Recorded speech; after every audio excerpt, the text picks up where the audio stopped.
This past weekend, Occupy Wall Street reconvened 6 months after its inception in the same downtown New York City park where it was born. And in our #1 story, with its reemergence come new allegations of unnecessary force and police brutality. On Saturday, approximately 1,000 protesters gathered in Zuccotti Park. Just after midnight, cops ordered them to evacuate. More than 73 people were arrested, including Cecily McMillian. Video of the 23-year-old having a seizure in handcuffs outraged protesters. They claim cops fractured McMillian's ribs, cuffed her, and carried her onto an MTA bus where she started seizing.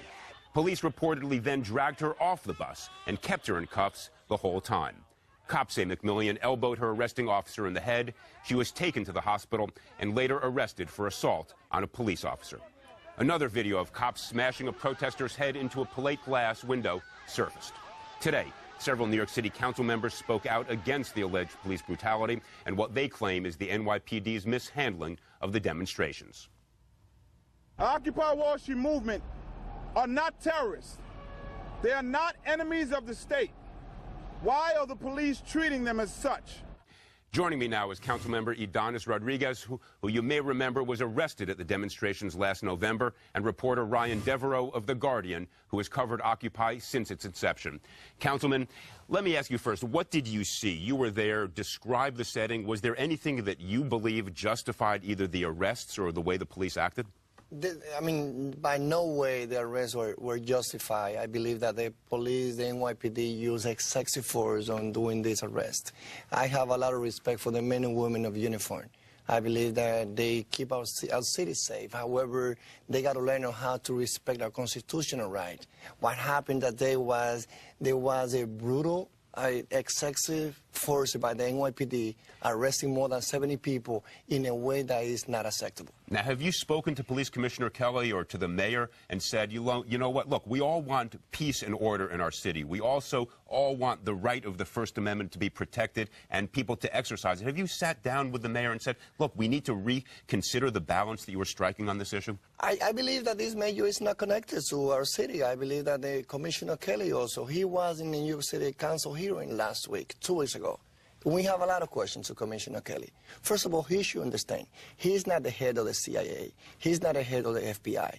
He is the commissioner of a city agency that he's accountable. He should report to the city council. However, he denied to respond to questions about how they've been mishandling the protests of the Occupy, how being handled with the surveillance of the Muslim population, how being handled with the stop and frisk. So I think that the NYPD should understand that we expect more than what they've been doing. Let me ask you, the day after Goldman Sachs was criticized in an op-ed piece, the mayor went to Goldman to sort of buck them up and say, hey guys, I love Goldman. Has the mayor visited Occupy Wall Street to say, look, even though I disagree with you, I appreciate what you're saying, there are equity issues. Has he visited to sort of convey any of that?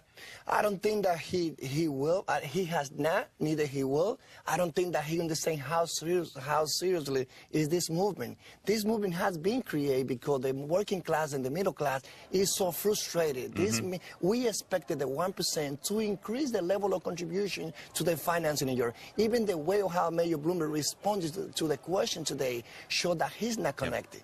Ryan, let me ask you a question. You've been studying and watching Occupy since the very beginning.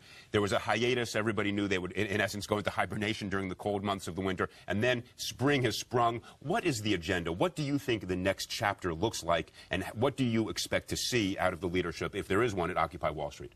Well, early on, I realized that it's not a very good idea to make too many predictions about Occupy Wall Street because they tend to surprise you every time, every chance they get. But while they weren't in the news as much, it's not quite accurate to say that they were completely in hibernation because the sort of core group of organizers and activists that were involved there at the beginning were doing a lot of work over the winter trying to plan for spring, and there are a lot of big actions planned for the spring. They're shooting for a general strike, as they're calling it, on May 1st. Which would subsume who and what? What is the objective there? Their hope is to encourage people not to go to work, not to bank, not to shop, not to go to school for a day, to sort of show what impact the 99% has on the economy and what a massive role that segment of the population plays. Not to get too practical about this, but if that's going to work, I assume they would need to have the support of some of the major municipal unions, some of the primary voices for working men and women, whether it's the AFL-CIO, private sector or government municipal workers. Has that begun to happen? Because otherwise I think this might fizzle. Right. I mean, it would certainly be a momentous occasion if you know, they managed to pull off something of this magnitude. And I don't think that they necessarily expect for, you know, every single person in the United States to be involved in the general strike, but they are going to pretty extensive lengths to reach out to unions, from what I understand, and different groups to get a lot of people on board. Look, well, one of the critiques that was not totally frivolous about Occupy Wall Street in the fall was, what do you want? Give us some coherent set of principles or 2 or 3 objectives. Quickly tell us, what is it that you think? Have they agreed on anything? And if not, is that going to continue to be a critique of them?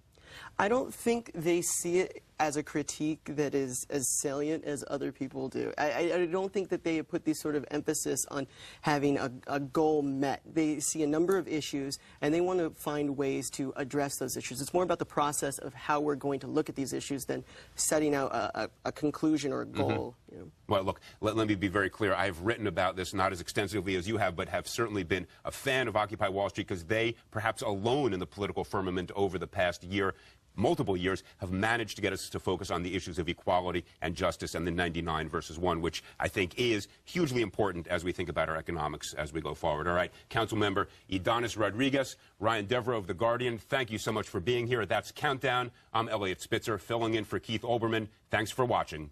Good night.